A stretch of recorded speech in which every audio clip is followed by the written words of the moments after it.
Pedagang Pasar Mardika dukung penataan dan penertiban oleh pemerintah. Asosiasi Paguyuban Pedagang Pasar Mardika Ambon menggelar pertemuan dan deklarasi dukungan terhadap program penertiban dan penataan kawasan Pasar Mardika yang dilaksanakan pemerintah. Kegiatan ini berlangsung pada Rabu 11 Juni di salah satu kafe Jalan Aipati Ambon, dipimpin Ketua Asosiasi Lagonsa, serta dihadiri Kepala Bidang Perdagangan Dalam Negeri Provinsi Maluku, RV Watimuri.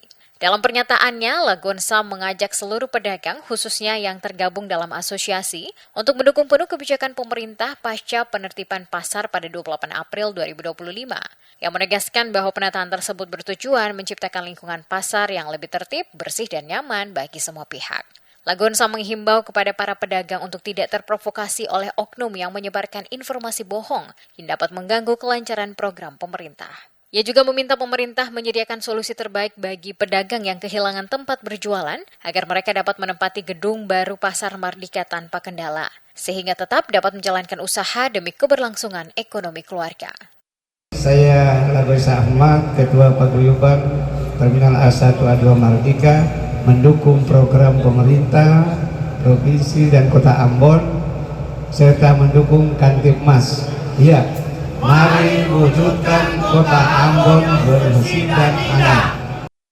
Sementara itu, Kabid Perdagangan Dalam Negeri, RV Watimuri, mengapresiasi dukungan para pedagang terhadap program penataan pasar, yang menegaskan bahwa penertiban bukan bentuk paksaan, melainkan ajakan untuk menciptakan lingkungan usaha yang lebih layak dan sesuai peruntukannya.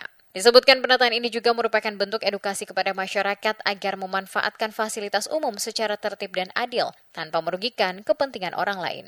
Watimuri mengingatkan para pedagang agar tidak terpengaruh oleh pihak-pihak yang berusaha menghalangi program pemerintah.